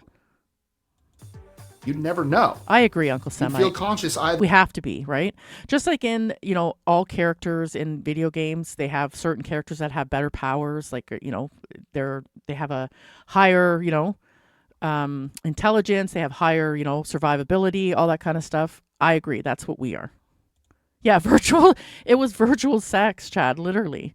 And I remember the one part was like Stallone, because again, he came from the past. He had no fucking clue. He's like ready to get it on and touch her. And she was like, "What are you doing?" It was crazy. You got to watch the movie, because when you watch, like back then when we watched those movies, we couldn't fathom a future ever looking like that. Yeah. Yeah, your hair looks like a couch. But we couldn't imagine that stuff. And now when you're looking at some of these movies, it's like, fuck, this is actually happening. Their way. The person you're talking to might be the real player, or you might both be NPCs and the player's watching from somewhere else entirely. Well, I hope whoever's watching my life is getting a chuckle, because I have to think that God laughs. Yeah, the 3 shells. Yes, the 3 shells. Yeah, so you've seen it clearly. Death might not be the end in a simulation. If consciousness is software, death might just be a state change. The simulation might reload your consciousness elsewhere, run you again from a save point, or transfer you to a different simulation. And I believe this just because energy, right? Even if you don't believe in the simulation theory, energy can't be destroyed. It can only be transferred, right? So I've always believed that when somebody dies, their energy has to go somewhere. So whether that is being reincarnated, whether it means you are, transferred into an animal or something. I have always believed that you're always continually being reborn as whether it's, another human being or into an animal or, God forbid, a bug, or God forbid, even worse, a Jeet. Oh, is that your take on it? Is wearing a mask is a bad lighting? You think, Donald? I don't know, man. I thought that at first too, but then I was just like, I don't know, man. It doesn't look like I'd have to study it more and look at it more. But have you seen the masks that they can make? Like I didn't believe it at first either until I saw that a different video. They showed these like silicone masks and like how they can actually grip onto your face so well that it's really hard to tell that it's fucking not that person. So now again, if your face structure was quite different than the person wearing the mask, then that might not work out because they're, it's the silicone grips your face, I guess. But if they got somebody that looked similar, I don't know, man. Religious concepts of afterlife, reincarnation, and resurrection. But imagine if that's true, that poor guy. Imagine the shame you would feel. Like my turkey neck is hanging so bad, people think I'm wearing a fucking mask. Oh God, kill me. Could all be features of the system. What we call death might just be a transition the programmers built in. The simulation might have backup saves of everyone. It's a strangely comforting thought. Or terrifying, depending on what kind of simulation. Yeah, man, I don't know if I'm reincarnated. Either way. Put me in like a cat. I want to be a cat so I can like sleep and eat and shit all day. Yeah, the Mission Impossible masks. That's what I'm saying. And they actually, like, when you watched it in Mission Impossible, you're like, well, fuck, this is government tech, right? But now this shit, like, you can buy some realistic silicone masks probably online now. Game over? Might not mean what you think. 3. Our simulators might be running their own simulations. If we're simulated, our creators probably are too. And their creators, and theirs, and theirs, and so on. The computational stack could be nearly infinite, with layers of simulations within simulations. This raises a terrifying question. Yes, How much Uncle computing Semite. That would also be awesome, you know. And then, like, you get the ultimate, like, you can go and scare people, and then but when people say that they've seen you, nobody believes them. So, like, you're kind of marked safe from everybody. Hours making it down to our level. We might be running on the absolute dregs of a vast computational hierarchy. Reality might be a simulation of a simulation of a simulation. 2. There's no way to prove we're not in a simulation. This is the unsettling part. Any evidence we find could be part Well, of you can't really prove a negative, right? So I don't know. All right, the let's see what it says. simulation. Any test we run could have simulated results. The hypothesis is unfalsifiable by design. We could be like fish trying to detect water. We're so inside the simulation that we can't conceive of what outside would even look like. If we're in a simulation, we might never know for certain. If we're not, we might never prove that either. 1. The simulation could end at any moment. Every simulation... Yes, this is how civilizations end. I think that's it. The game's over. We've achieved what we, plan to do. Now it's time to reload a new game, more advanced game. Eventually get shut down. Servers are decommissioned. Can we put in a request for less Indians, please? Players get bored, budgets run out. If we're in a simulation, there's nothing preventing our simulators from pulling the plug. One moment everything is normal, the next, nothing. But then we wouldn't really know, right? If we got unplugged, the thing is, we'd be, Pompeii game over screen. We wouldn't really know that we just, go on living in the new simulation like nothing ever happened, right? So I guess, it doesn't matter at the end of the day. So that was that one. But I wanted to share just one more before we call it a night, because there's paradoxes in physics, right? They talk about this in the essay thing that I read. Where is it? I pulled it up here. With synchronicities and intuition and cultural resonance, all this stuff. So they talk about it a little bit in this video, the grandfather paradox. Am I sharing it with you? It's this 10 scariest paradoxes in physics that prove reality is not really what we think. So we're going to check this out and then see how we feel about whether or not we're in a simulation. Paradox. You travel back in time. You find your grandfather before your parent is born. You stop him from ever having children. Your parent never exists. You never exist. You were never born. You never traveled back in time. Your grandfather lives. Your parent is born. You exist. You travel back in time. Repeat. Forever. Here is what makes this more than a thought experiment. Einstein's field equations do not forbid time travel. Formally, physicist Kurt Gödel proved in 1949 that certain solutions to general relativity allow for closed time-like curves, paths through space-time that loop back on themselves. The math does not break. It works perfectly. That is the problem. Scientists tried to escape it. Stephen Hawking proposed the chronology protection conjecture, the idea that nature conspires to prevent time travel because of paradoxes like this one. But if you believe the multi universe theory, right? The multi-dimension, whatever. Maybe when you go back in time, you're going back in time to a different reality. And that's why it doesn't change the future. That's what I'm thinking. It's possible. But that is not a law. It is a wish. There is no mechanism, no equation that enforces it. Other physicists tried the Novikov self-consistency principle. You can travel back in time, but you can only do things that already happened. The timeline is a fixed loop. You have... What's that, Uncle Semite? Speaking of paradoxes in physics, limitless potential technologies on YouTube. White guy from BC making open source free energy in his garage. I believe it's legit. You know what? There was, because I was looking at this too, like anytime somebody's come up with this kind of free energy or energy outside of like oil and gas and stuff like that. Like I said, the fission, nuclear fission and all this kind of stuff there. And there was, actually, it was a car. Somebody had created a car, and this was probably in the early 20th century, that ran on, I don't know if it was water or vinegar. It was something else that was like naturally you could find.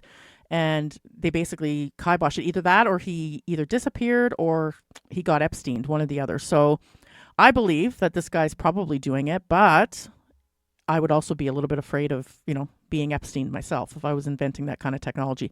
It's like the scientists that went missing that I talked about like a month ago. They were looking at these gravity weapons, right? Negative gravity, whatever, that could potentially create like black holes and stuff like that. So, and now all of a sudden these people are all missing. So,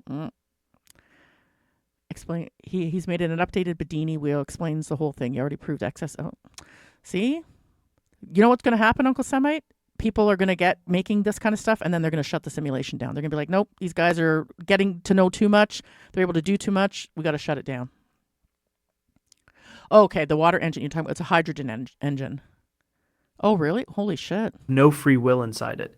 Think about They'll that. never mass market that shit, though, right? Because, or if they do, it'll be like, it'll be the same thing. Like, we'll have to charge taxes. Water is going to, we're going to run out of water. If time travel is possible, free will may be mathematically forbidden. The universe doesn't allow you to change anything, only to fulfill what was always going to happen. And no one can tell you why. Number 9, the Fermi paradox. The Milky Way is 13.6 billion years old.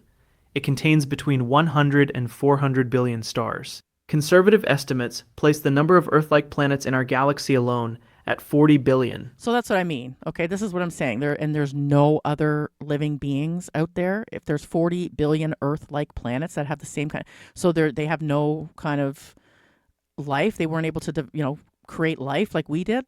It seems a little sus to me. The universe has been running this experiment for most of its existence. Even if intelligent life emerges around just 1 in a million suitable planets, That's awesome, Uncle Semite. That's fucking so cool. Galaxy should contain tens of thousands of civilizations, many of them millions of years older than us. Where are they?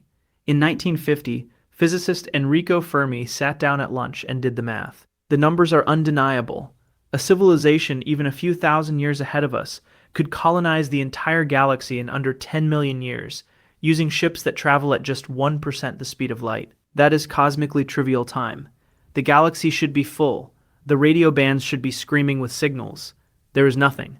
Scientists tried every explanation. Maybe they're hiding. Maybe they destroy themselves before they can expand. Maybe interstellar travel is impossible in practice. Maybe this is where I get on board with the simulation thing, because again, the fact that there's been no other, like whether it's aliens, advanced civilization that has come and shown themselves, or that we've discovered through all the different, experiments they do with space and shit like that, makes me think that we're just in a simulation, and we're, that's the limits. We don't have that programming to be able to have aliens and stuff like that, or see aliens. they're using communication methods we haven't invented yet. But here is the implication no one wants to say out loud. The silence may mean there is a filter, some step in the development of intelligent life that almost nothing survives. Either we already passed it, and we are the miracle, or it lies ahead of us, and we don't know which. If the universe is filled with dead planets, we are living on borrowed time. Number 8. The information paradox. Everything you are is information. Every atom in your body, every relationship between those atoms, every quantum state that makes you you, it is all encoded in the physical universe. And one of the most fundamental laws of quantum mechanics says that Yes, Uncle Semite, again, I don't even, that's another thing we could go down on one of these conspiracy podcasts or whatever, live streams, is the moon even real? Like, I've heard things that, people say it was hollow. There was something was released. I guess they've released some of the footage, the UFO footage or whatever. And one of the astronauts that went to the moon, they saw something that was on there or something, and they never released that picture. All kinds of crazy shit. So one of the other stories I heard is that it was like, it's like hollow inside, and it's like a German satellite. Like, there's been so many different things I've heard. But my question with the moon is that why have we not gone back? If it was that easy in the 70s to get to the moon, and okay, I'm not saying it's easy, but if they were able to achieve it in the 70s, it should be like nothing now for them to do it, but they've never gone back, right? So I don't know, maybe it was faked, the whole thing, and we can't even go there. Or if we get on board with the topic of today, it's a simulation and we're just not able to leave the simulation to go visit the moon. The moon doesn't even exist. information cannot be destroyed, not compressed, not hidden, destroyed. The universe forbids it.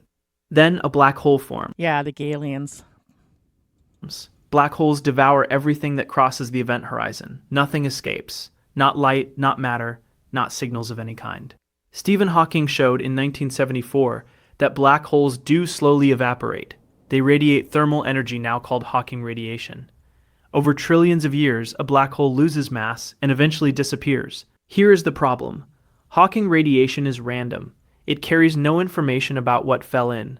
When the black hole is gone, the information is gone, truly gone, which is illegal. This isn't a philosophical quibble. This breaks quantum mechanics at the foundation. Because energy can't be destroyed, right? Because what I was always taught about black holes is that the gravity is so intense there, like you just disappear, like you kind of implode on yourself or something because the gravity, the pressure's too much. But if you follow quantum mechanics, energy can't be destroyed, only transferred. The two most successful theories in physics, general relativity and quantum mechanics, directly contradict each other here. One of them is wrong. For 40 years, the best minds in physics tried to solve this. Hawking himself fought it his entire career, eventually conceding ground. The leading candidate today is the holographic principle, the idea that information is somehow encoded on the surface of the event horizon, not inside. But this requires that three-dimensional space is a projection of a two-dimensional surface. Reality is a hologram, and even then, no one has proven it. The information paradox remains open, and its implications are worse than the problem. Number 7. The measurement problem. An electron is fired at a barrier with two slits. So this is the double slit experiment we already saw. No one watches.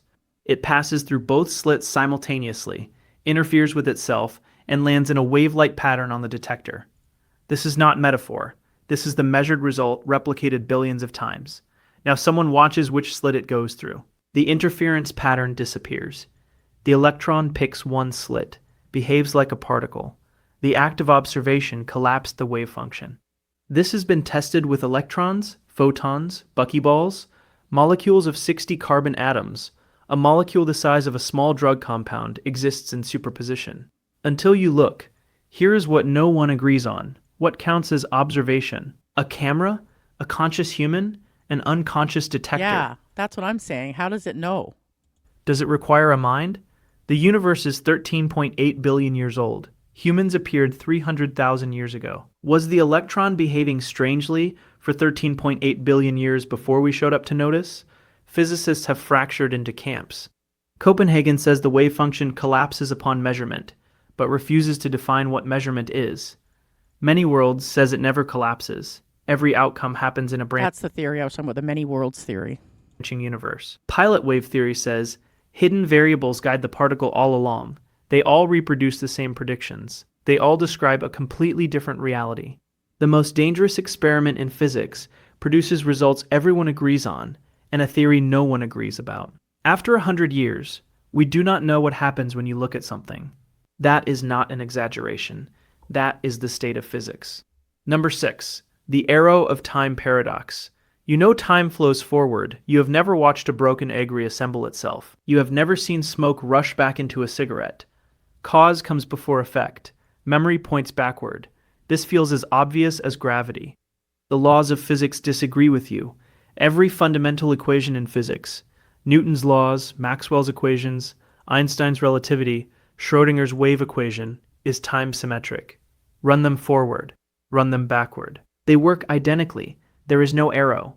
There is no preferred direction. If you filmed two billiard balls colliding and played it in reverse, the physics would be legal. The only exception is the second law of thermodynamics.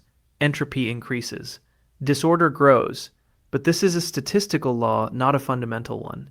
It says probably not always. Given enough time, a broken egg could spontaneously reassemble. The probability is just so absurdly small that it has never happened in the observable universe. But here is the crisis. If the laws of physics have no direction, and entropy is just statistics, then the arrow of time is not a law. It is a coincidence. We experience time moving forward because we started in an extremely low entropy state, the Big Bang. We are coasting on that initial order, which means time as you experience it is not fundamental. It is a side effect of an accident 13.8 billion years ago. And in a universe old enough, time will stop having a direction altogether. There is nothing in the equations preventing it. Number 5.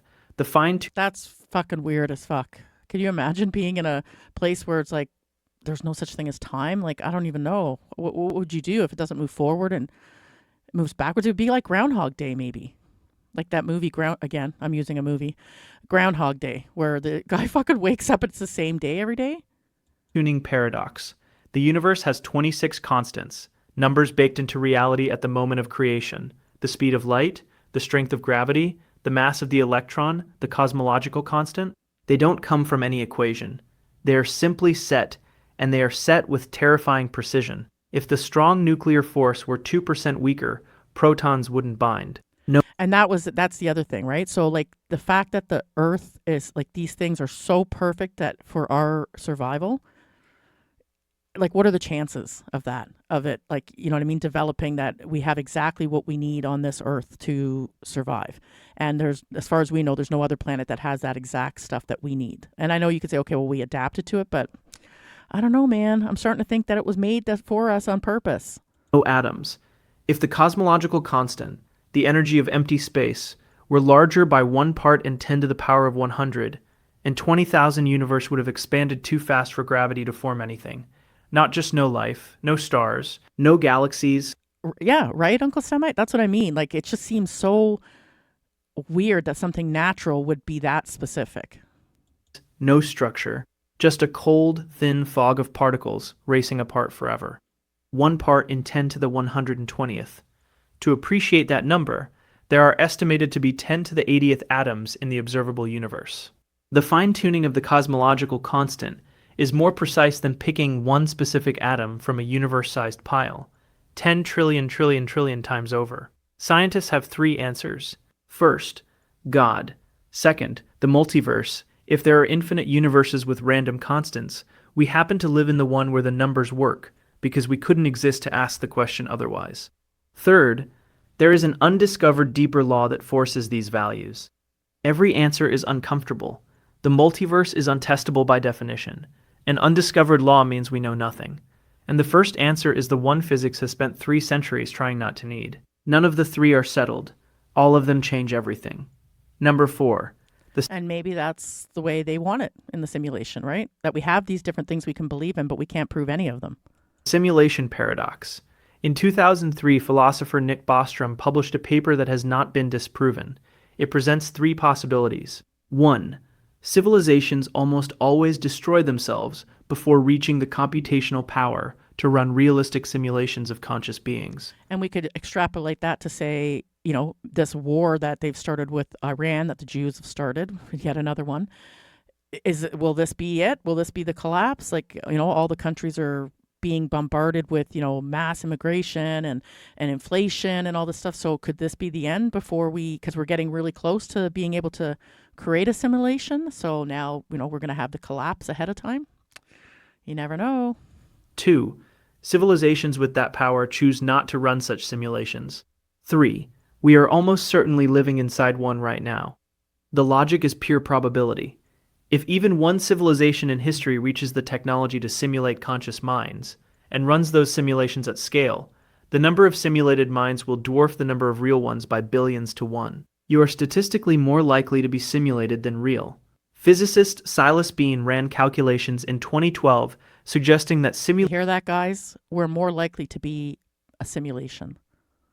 Simulated universes would have detectable artifacts, energy cutoffs at the highest cosmic ray frequencies, because any simulation has resolution limits.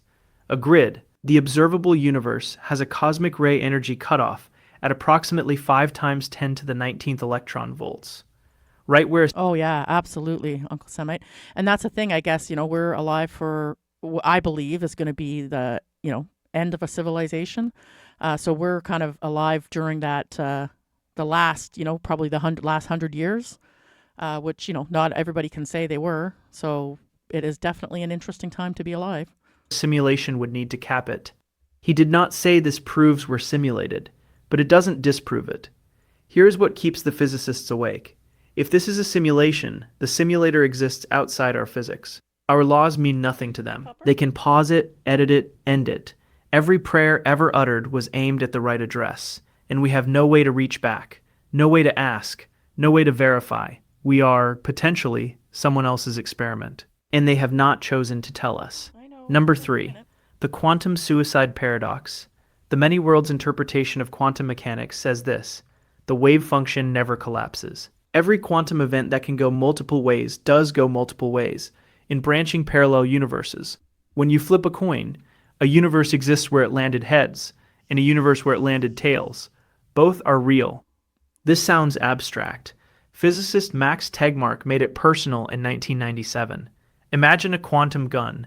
It fires or misfires based on the quantum spin of a particle, a genuinely random 50-50 event. You point it at your head and pull the trigger. In many worlds, two branches split, one where it fires, one where it misfires. The version of you that experiences anything is the version in the branch where it misfired. From your subjective experience, it always misfires. You are, from your own perspective, immortal.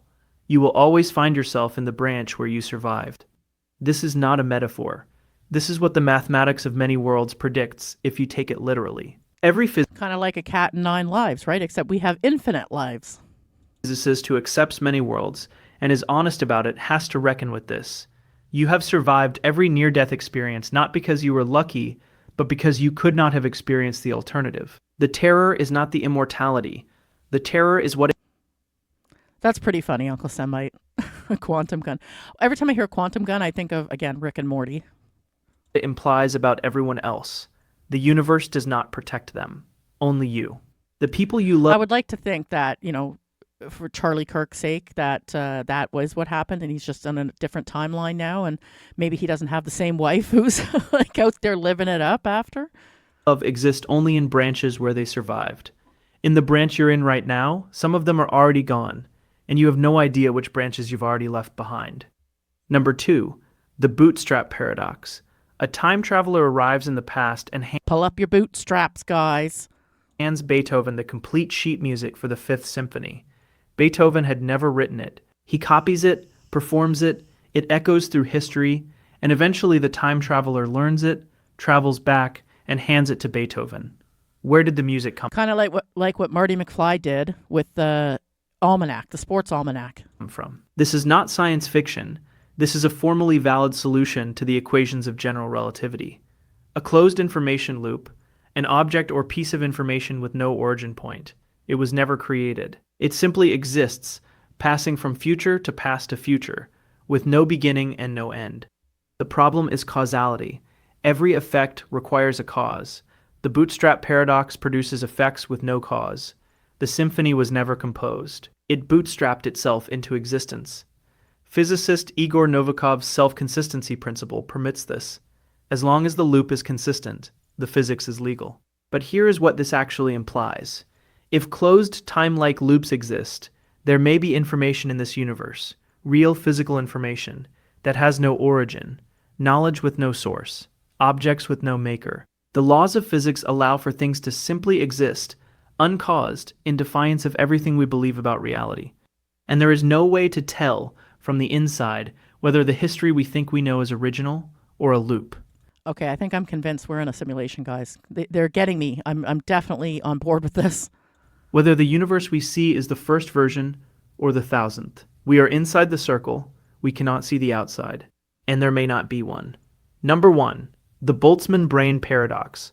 In an infinite universe with infinite time, quantum fluctuations will eventually produce every possible arrangement of matter, every configuration, including, with probability exactly equal to one given infinite time, a fully formed human brain, complete with false memories of an entire life, popping into existence for one moment from the void before dissolving back into chaos. This is called a Boltzmann brane, named after physicist Ludwig Boltzmann, who first derived the statistical mechanics that make it not just possible but inevitable, given enough time. Here is the crisis. A Boltzmann brane is far simpler to produce by random fluctuation than an entire ordered universe with consistent physics and billions of years of coherent history. Far, far simpler. Which means in a truly infinite universe, Boltzmann branes vastly outnumber beings like us, beings with real memories, real histories, real environments. If you are a explains a lot of current society, I have to say. Statistical observer in an infinite universe, you are almost certainly a Boltzmann brane. Your memories of childhood are false. The laws of physics you observe are a local fluctuation. In the next moment, the fluctuation ends, the coherence collapses, and the brain dissolves. You would never know. You would feel completely normal right up until the moment you ceased. The fact that you are currently experiencing a coherent, continuous reality with Yeah. Yeah, he did, eh? Damn. consistent laws is not strong evidence that you're real. A Boltzmann brain would experience exactly the same thing. Physicists call this a catastrophic failure of cosmological reasoning. They have no solution. The math simply refuses to rule you out. 10 paradoxes, 10 places where the equations work perfectly and reality falls apart. Time has no direction. Information may not exist. You may be a simulated thought inside a machine that has already been switched off. You may be a random brain in a void, lasting 1 second before the void reclaims you. The universe did not give us these answers. It gave us the questions. Well. So what do you guys think about that? Do you agree with me, Nick? Do you think we're in a simulation? I don't know. I think we are. I honestly, I think I'm sold on the fact that this is all just a simulation, and who knows what's going to happen next. We'll see if we, see each other on the other side, if we remember each other, or if we don't even realize what's going on. But yeah, that's basically, that's the story. I'm going to call it here, I think. Yes, because I got to go have dinner. But thanks for coming, and thanks for participating in my little rabbit hole experiment on whether or not we're actually in reality or in a simulation. And I think I have my answers. But I am definitely going to look at that thing that Uncle Semite told me to, and look on. Does it? Well, I don't know. Is that a good thing or a bad thing? Maybe you should join a Twitter space and start spurging about it. Sometimes I like to spurg too. That's why we're talking about this. You've been holding it in the whole time. Oh my goodness. Oh, are you Uncle Summit? That's awesome. Thanks. So yeah, I think we'll probably revisit this again because I don't think we have all the answers, but I'm pretty convinced that we're living in a simulation. So until I can see evidence to prove otherwise, I'm on board with this. And yeah, I'm going to call it here, but have a good Saturday. I'm going to see if there's any UFC on tonight to watch. And I will talk to you guys on Wednesday. I'll be back on Wednesday. We'll just go over our normal Canadian everything is fine nonsense because I'm sure there is going to be a lot of shit by then. And yeah, that's it. I'll see you guys later. Thanks, guys, for dropping by. Appreciate it. See you Wednesday. Fucking soft, mate. Dead set fucking soft.